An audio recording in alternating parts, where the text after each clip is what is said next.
शुक्राना गुरुजी अनंतम शुक्राना हमारे गुरुजी महाराज का। ओम नमः शिवाय। शिवजी सदा सहाय। ओम नमः शिवाय। गुरुजी सदा सहाय। शुक्राना अनंतम शुक्राना। अब है 12th पॉइंट, शिव और पार्वती संवाद। भगवान शंकर के वचन सुनकर पार्वती जी बोली, योगीराज आपने तो कुछ पिताजी से जो कुछ भी कहा है उसका उत्तर मैं देती हूँ। अंतर्यामी, आपने एक महान तप करने का निश्चय किया है। ऐसा तप क्या शक्ति युक्त नहीं? यही शक्ति सब कर्मों की प्रकृति मानी गई है। इसी से चराचर जगत की रचना, पालन, संहार हुआ करता है। आप थोड़ा सा विचार करें, यह प्रकृति क्या है और आप कौन है? यदि प्रकृति ना हो तो शरीर तथा स्वरूप किस प्रकार होंगे? इस प्रकार प्राणधारी सदा शक्ति का पूजन, ध्यान, वंदना आदि करो तो जगत का क्रम सदा चलता रहे। यह सुनकर सदाशिव बोले, पार्वती मैं तप द्वारा प्रकृति का नाश कर चुका हूँ, अब तत्व रूप में स्थित हूँ। साधु पुरुषों को प्रकृति का संग्रह करना उचित नहीं है। तब इस प्रकार के वचन सुनकर लौकिक व्यवहार के अनुसार हंसकर पार्वती जी कहने लगी, योगीराज आप किस प्रकार की बातें कर रहे हैं? थोड़ा विचार करके कहो। यदि आपने प्रकृति का नाश कर डाला है तो आप किस प्रकार विद्यमान रहेंगे? संसार तो प्रकृति से बंधा हुआ है। क्या आप प्रकृति का तत्व नहीं जान रहे? मैं ही प्रकृति हूँ। आप पुरुष हो। आप मेरी कृपा द्वारा सगुण होकर चेष्टावान हो नहीं सके तो किसी भी कार्य को करने में आप समर्थ नहीं हो पाओगे।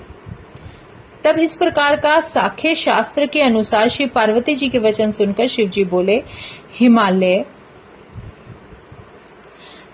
कन्या, यदि मैं माया रहित परमेश्वर हूं तो आप श्रद्धा पूर्वक मेरी सेवा करने में तत्पर हो जाओ। इतना कहकर सदाशिव हिमालय से बोले, अब हमें तप करने की इच्छा है और तुम्हारी कन्या के लिए आज्ञा है कि वह नित्य आकर मेरे दर्शन किया करे। यह सुनकर हिमालय प्रसन्न हुए और श्री पार्वती जी को साथ लेकर अपने घर चले आए। उसी दिन से श्री पार्वती जी नित्य ही भगवान के दर्शन करने आने लगी। वहां आकर उनका षोडशोपचार 16 प्रकार से पूजन करती और उनके चरणों के धोकर नित्य ही चरणामृत लेती। इस प्रकार पूजन करके घर लौट आती। इसी प्रकार पूजन आदि में श्री पार्वती जी को बहुत समय बीतने लगा। कभी कभी तो श्री पार्वती अपनी सखियों के साथ मिलकर काम उत्पादक गायन भी करने लग जाती। एक दिन सदाशिव ने इस प्रकार पार्वती को अपनी सेवा में तत्पर देखकर विचार किया कि यह काली उमा महेश्वरी तभी तप करेगी जब उसके द्वारा अभिमान का बीज अंकुर नाश हो जाएगा और इसका ग्रहण भी मैं तभी करूंगा। ब्रह्मा जी बोले, नारद जी ऐसा विचार कर भगवान शिव अपने ध्यान में तत्पर हो गए, किंतु उनके मन में श्री पार्वती जी के लिए एक प्रकार की चिंता ने आकर निवास कर लिया।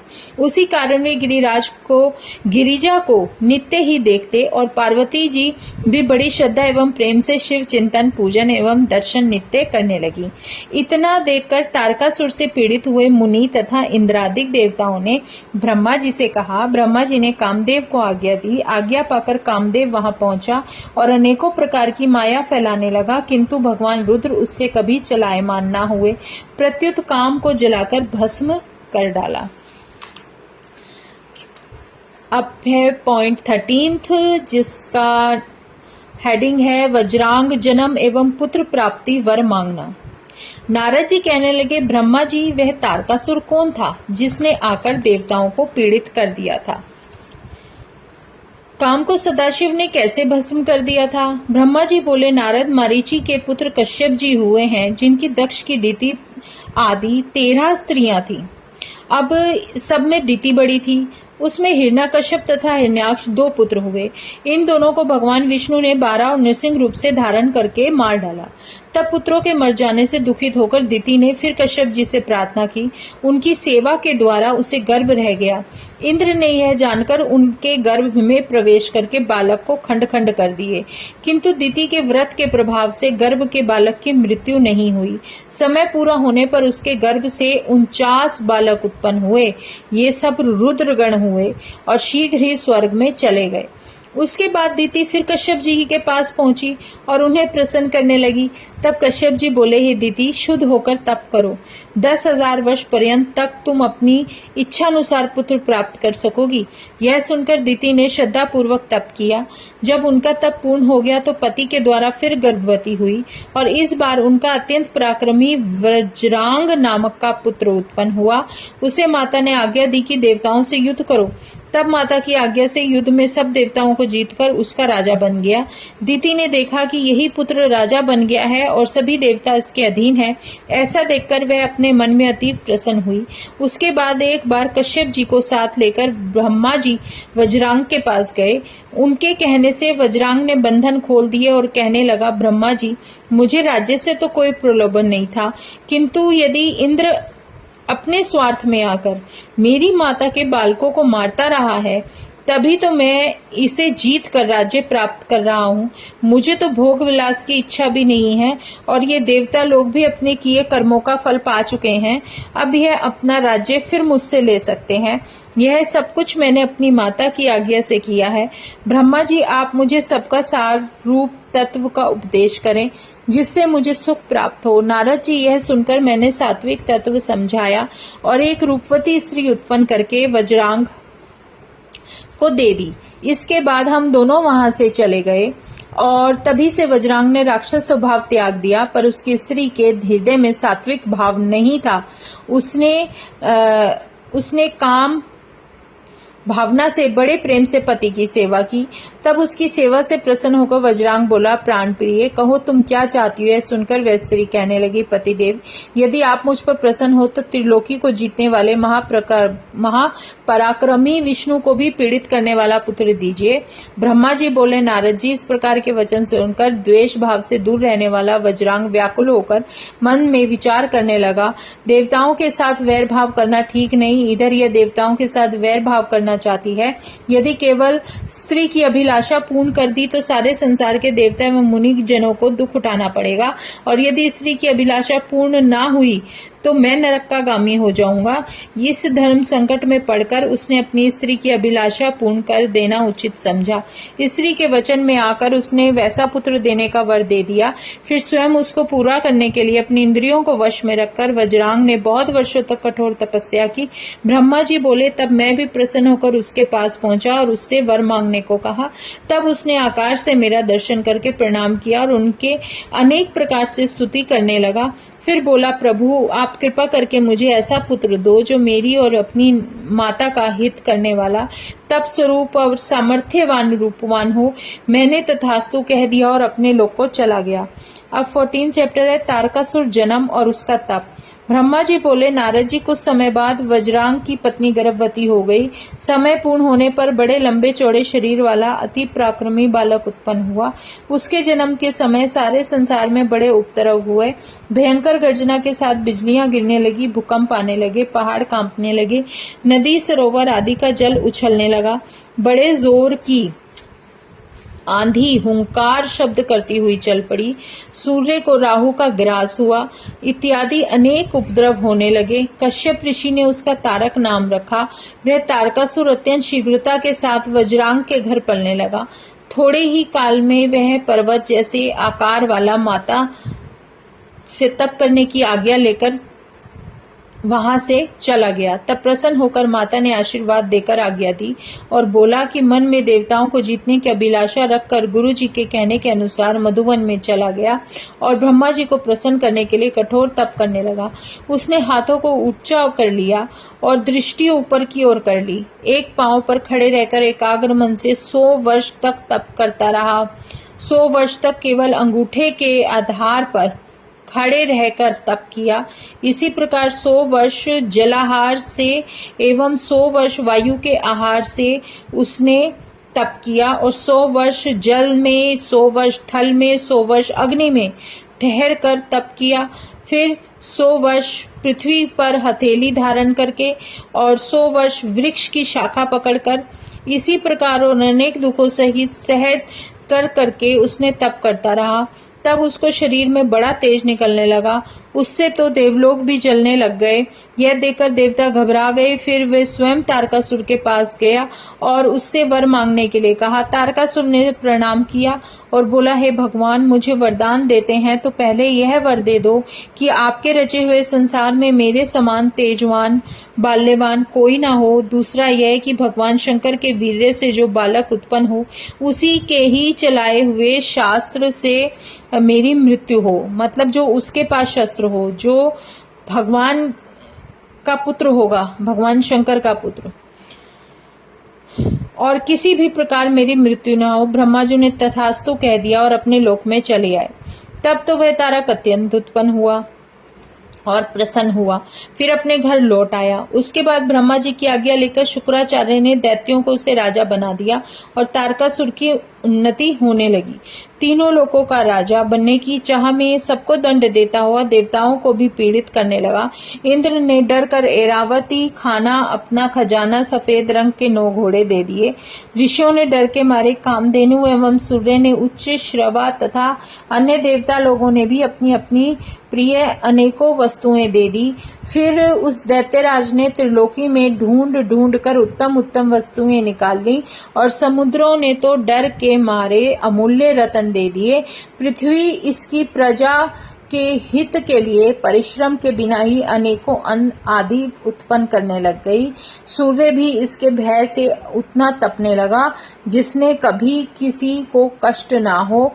इसी प्रकार चंद्रमा, वायु, अग्नि सब इसके अनुकूल हो गए। देवता एवं पितरों के भाग भी ले लेकर यह तारकासुर इंद्र के सिंहासन पर चढ़कर बैठ गया और देवताओं को निकालकर उनके स्थान पर दैत्यों को दे दिया।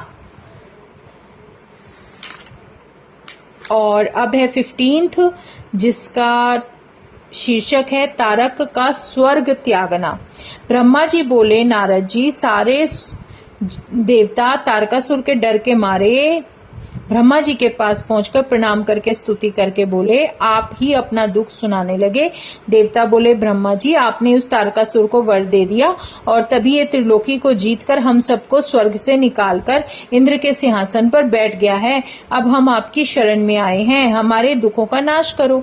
नारद जी बोले, मैंने उनसे कहा कि देवताओं, मैं तो इसे मार भी नहीं सकता क्योंकि मैं इसे स्वयं वर दे चुका हूँ, किंतु यह विश्व वृक्ष की भांति समय आने पर अपने आप ही मर जाएगा। इस तारक को तो विष्णु जी या स्वयं शिव जी भी नहीं मार सकते।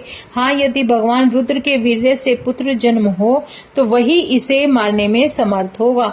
इसके लिए मैं एक उपाय सोचता हूँ। दक्ष पुत्री सती हिमालय की पत्नी गर्भ से उत्पन्न हो चुकी है, उसका विवाह भगवान रुद्र से होगा और उसके द्वारा ही पुत्र की प्राप्ति होगी, वही इसे मारेगा।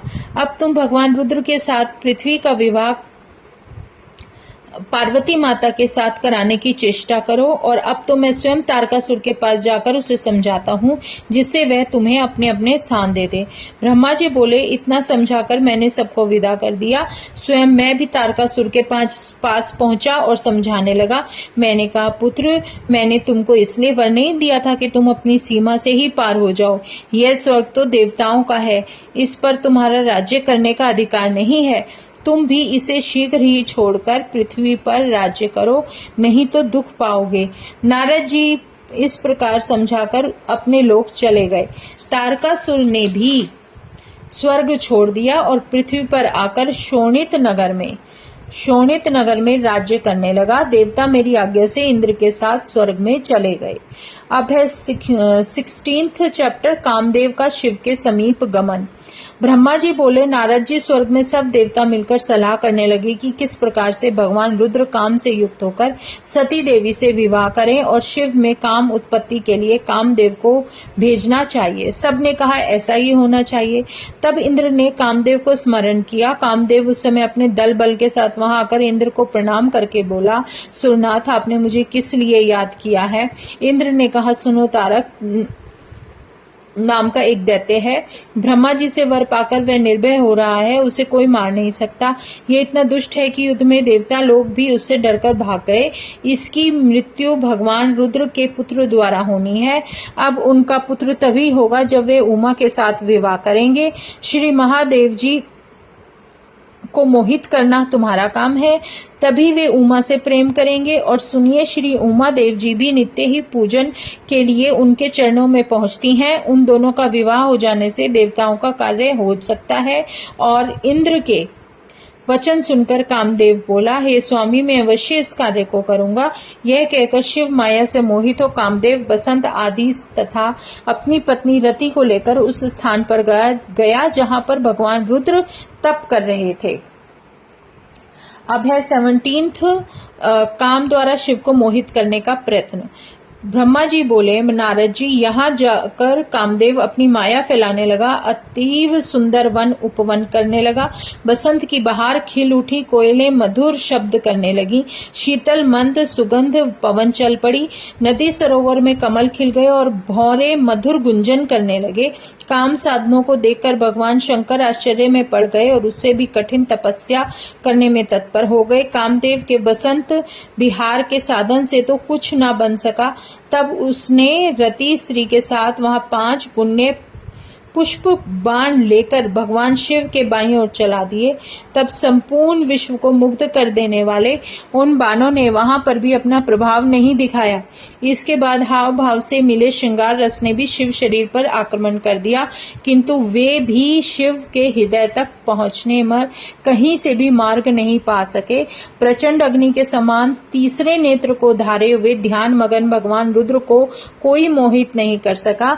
नारद जी ठीक उसी समय जगत जननी उमा भी धूप बत्ती आदि लेकर वहां पूजन करने के लिए आई। परम सुगंधित पुष्पों को लेकर सखियां भी साथ में थी। उसी समय शिवजी ध्यान से मुक्त हुए थे। तब कामदेव को अवसर मिल गया और सदाशिव पर बाण चलाकर उन्हें मोहित करने लगा। उस समय जगत जगनी श्री श्रृंगार करके आई थी, वह भी मानो कामदेव की सहायक हो रही थी। तब कामदेव ने धनुष पर पुष्प बाण संधान करके महादेव पर छोड़ दिया। तब सदाशिव सकाम हो गए। भगवान शिव सकाम को प्राप्त होकर विचरने लगे कि पार्वती जी के सुंदर शरीर को देखकर मैं आनंदित हो रहा हूँ। यदि मैं उन्हें आलिंगित ही कर लूं तो न मालूम कितना आनंद प्राप्त होगा। इस प्रकार कुछ समय तक आप विचारते रहे और फिर उनको ज्ञान हुआ। तब कहने लगे, अरे यह क्या हुआ, मैं निर्विकार होकर भी काम से विकार पाकर मोहित हो गया। यदि मैं ईश्वर होते हुए भी स्त्रियों के अंगों का स्पर्श कर बैठा तो साधारण मनुष्यों की क्या गति होगी। तब करते करते ये नया विधन आकर कहां से खड़ा हो गया। महादेव महाकुकर्मी निकला, जिसने मेरे मन में भी विकार पैदा कर दिया। जय गुरु जी, शुक्राना गुरु जी, अनंतम शुक्राना हमारे गुरु जी महाराज का। अब 17th चैप्टर पूरा हो चुका है। नेक्स्ट आएगा कामदेव का भस्म होना। शुक्राना गुरु जी महाराज का, अनंतम शुक्राना। ओम नमः शिवाय, शिवजी सदा सहाय। ओम नमः शिवाय, गुरु जी सदा सहाय। शुक्राना, अनंतम शुक्राना। जय गुरु जी, जय गुरु जी, जय गुरु जी।